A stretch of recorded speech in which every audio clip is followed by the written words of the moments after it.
my visual representation first. Give out my visual aid. I want to introduce my audience members. My mom, Michelle, my sister, Kiara, my other sister, Tristan. Alright, as you can see, the visual aids that I've handed out is football aids. And today, I want to talk about, I want to persuade you in the idea that football should be banned. The longevity of the sport is so outdated that if we make a bunch of rules today and call it football, it would be outcasted immediately because it's surrounded by this mainstream negativity. Now, I want to say that I got my information from the NFL Network, the organization itself, the Wall Street Journal, and Fox. Would you be surprised by the amount of deaths related to the sport of football? The audience needs to know this information because the majority of the people in the United States watch American football as related some way or somehow to the sport.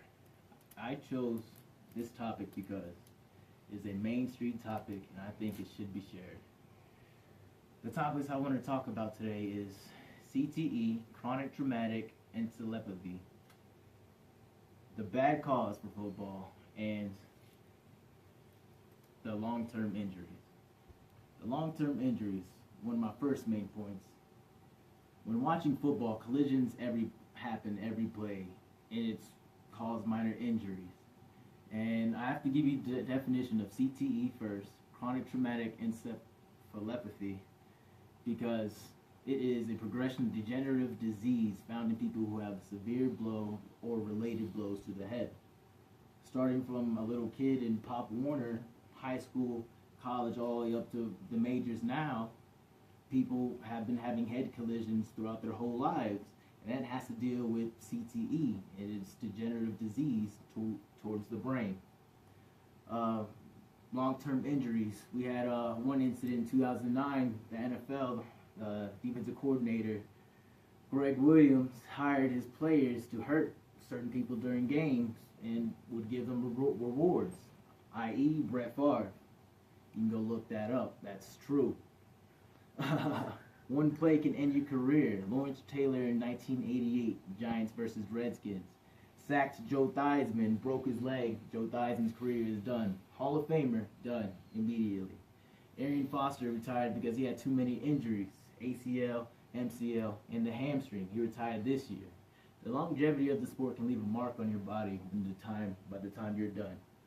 The once person that we love the most, or we still do, Broncos, Peyton Manning, has nerve damage in his neck. And you could see after that nerve damage, he started to peak and then decline afterwards. And you see that Broncos defense took him to the Super Bowl. Also, Earl Campbell, the Texans running back that used to run for the Houston Oilers in 1980s, he can't even walk anymore. He has to drink alcohol and take pain medications just to not feel the pain from his legs from running the ball in that tremendous pain. The NFL, or the No Fun League I should say, is a bad cause. It's a waste of time and money. Without the No Fun League sucking up our time and money, we could pay more attention to the world around us. Not by easily so be believing the opinions pushed on by the mainstream media. We have millions of people that watch this sport on Sundays, and we could be doing something more productive. Also, the average football game takes about 3 hours. Studies from the Wall Street Journal and Fox News said that the amount of action being watched throughout the whole game, 11 minutes. 4 news networks said that about 75 minutes of commercial airtime is offered during this football game. CBS, NBC, ESPN, and Fox. It's a billion-dollar industry and players get peanuts. The amount of money spent on this sport should go to more worthwhile things like free healthcare or college, charities for our veterans our privates getting paid only $20,000, and you get somebody on the bench paying millions, like Colin Kaepernick.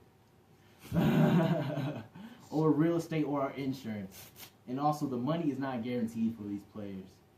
And I would have to relate football for the college players too, because they get abused, because they put seats in those chairs, they sell hot dogs, they sell jerseys for their school, It's a billion-dollar industry, and they get no rewards given to them individually. Nothing towards their education, nothing towards them afterwards, no royalties. After that, they're done.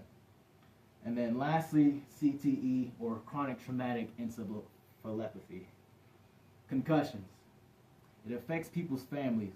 Families have to watch their loved ones get hurt on just one play, and then you have to watch that, and it leaves a bad feeling in your stomach. Players get concussions weekly, and an estimated number of 900 to 1,500 blows to the head during an NFL season.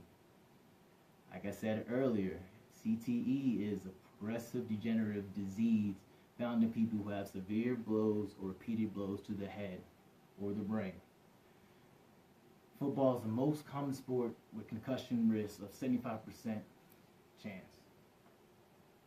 I would have to say that one of the players that we have on the Broncos, Wes Welker, all-pro wideout, had to retire because he had 6 concussions. 3 within 9 months, 2 within 3 weeks. All right? Head injuries, punch drunk. There's serious dangers correlated to the sport of American football at all levels. And CTE, I'll give you one example. Mike Webster, Hall of Fame center for the Pittsburgh Steelers. Once proud and charismatic, spent his final days alone in pain, hopped up in abundance of painkillers and alcohol, sleeping in a trunk, broken with windows, with garbage bags around him. That's CTE. I think football should be banned, although it gives Americans a plethora of state affairs like the camaraderie, getting together, and all that other good stuff. However, the resources could be used for many other things. We should not let another generation of players have to go through the same problems that this generation has went through. There are plenty of other safer sports. My name is Jonathan Jordan, and football should be banned.